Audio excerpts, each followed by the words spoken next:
God, it's so nice to connect.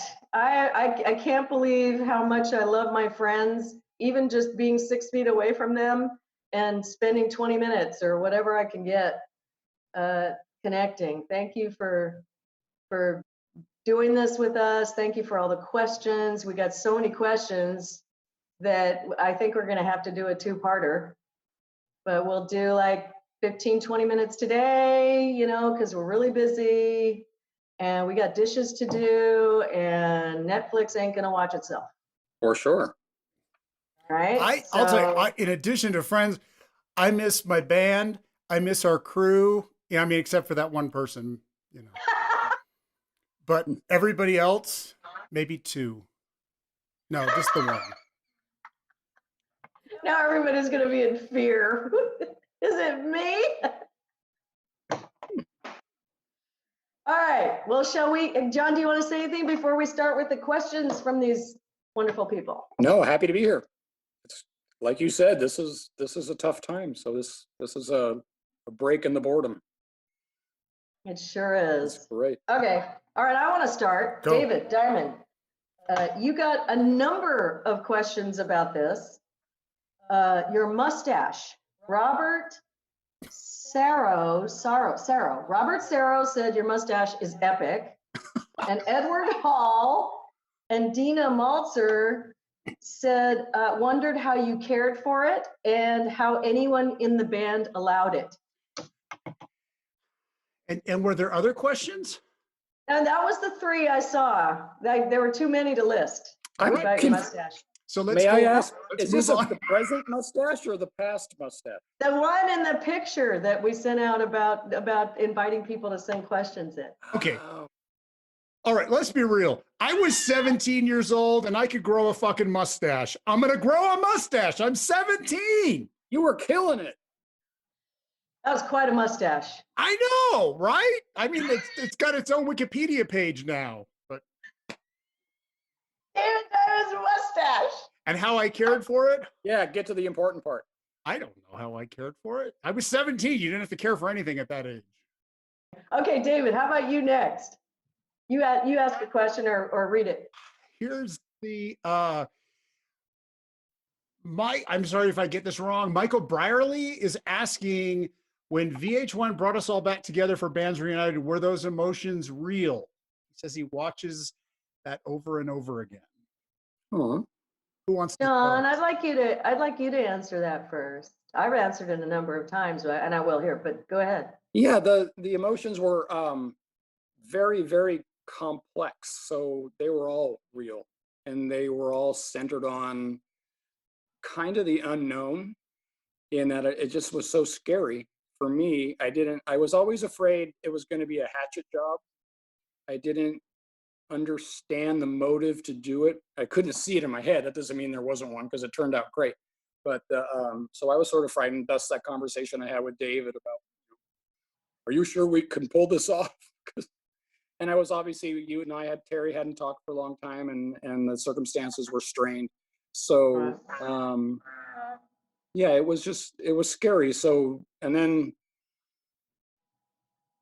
the moment of meeting everyone or seeing everyone again is very, very intense, but it was kind of colored for me by the 7 camera guys and lights, and because I want to, it was just, I've always said this, being in a band is like a marriage with too many people. And it's so hard, and you have so many emotions because it means so much to your own personal identity. And you're involved in that identity, Terry, so strongly. David was so strongly. And I carried that identity into the future without seeing you guys for so long. And then to see you again and then have it kind of, I don't know, it was just scary for me. I was very frightened and nervous, but real. Yeah. How about you, David? It was real for me, but I think I didn't have any issues with anybody from the band. So to me, it was just super exciting to see everybody again. So I think that, and I know people have questions about whether it was fake, the whole premise of this whole thing. And And there was an aspect of it that was planned, which was that, at least the story I got, and it was actually Richard Blade who called me, said that they were going to they were doing a show called VH1's Favorite Bands of the 80s or something like this. And they wanted to interview me because they'd be interviewing everybody else. And I said, sure. And I lived in Northern California at the time.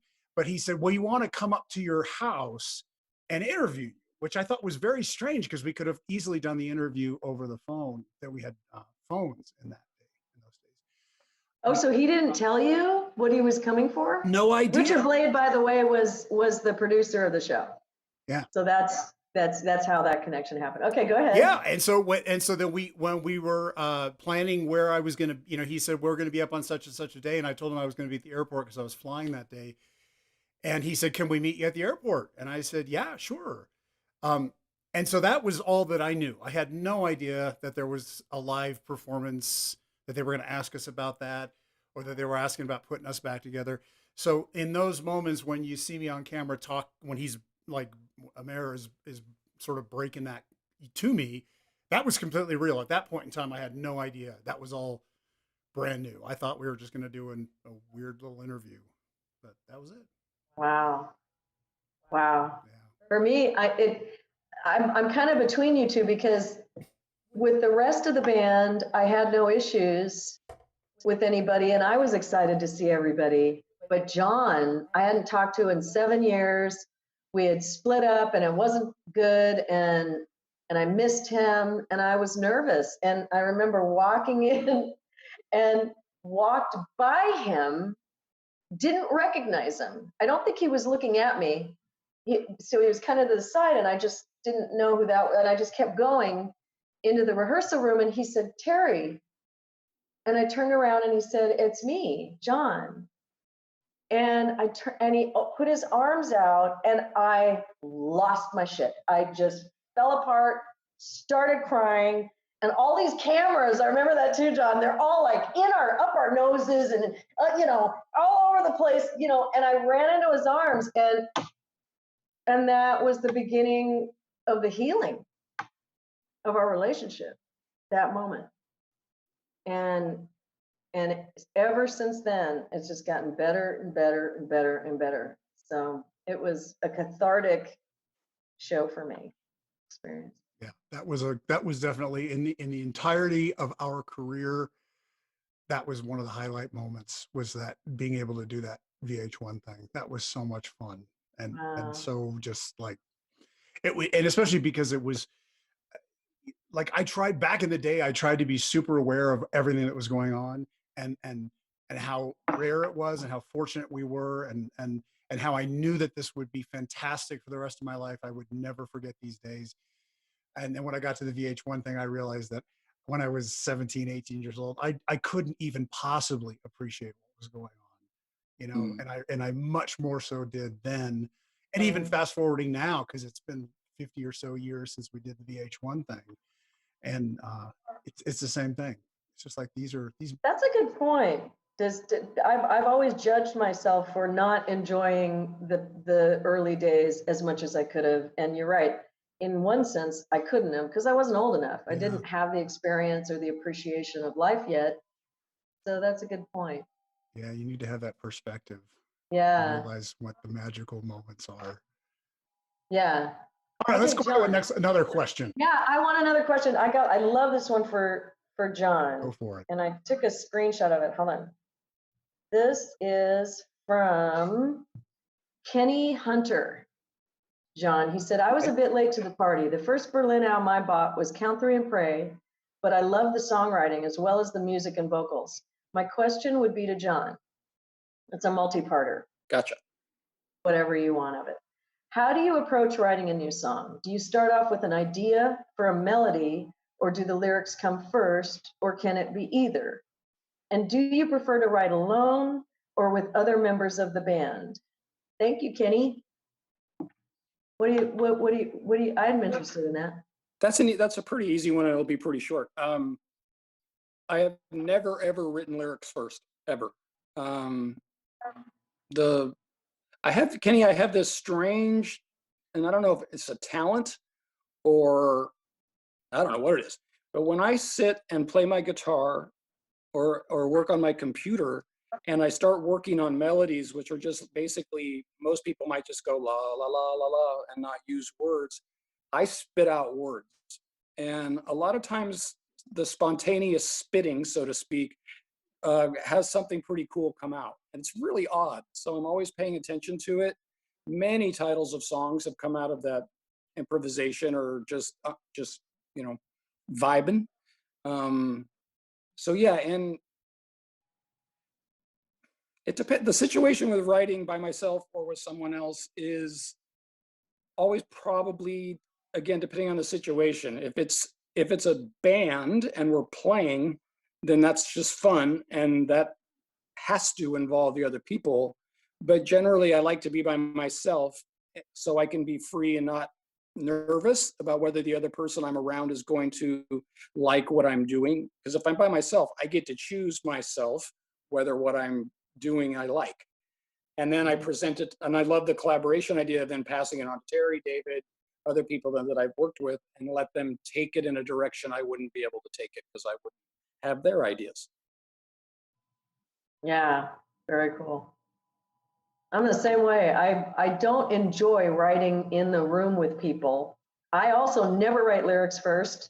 I write ideas down and great lines, and then but I have to be inspired by music first. That has to come first. And then the music kind of tells me what it wants to be about. Like I'll go through ideas and things don't fit because, you know, maybe it's a really hard song and, you know, romantic. No, you know, it kind of, the music is the first inspiration. For sure. Yeah.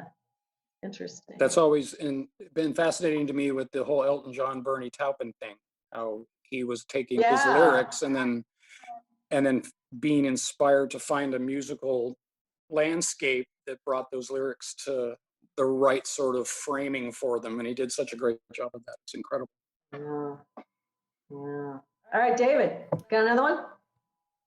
Yeah. So, wow. Here's what Rachel Kirkland. Hi, Rachel. Yeah. Thank you, Rachel. Rachel's like been a fan of Berlin Yeah, since before any of us were born. It's a long time.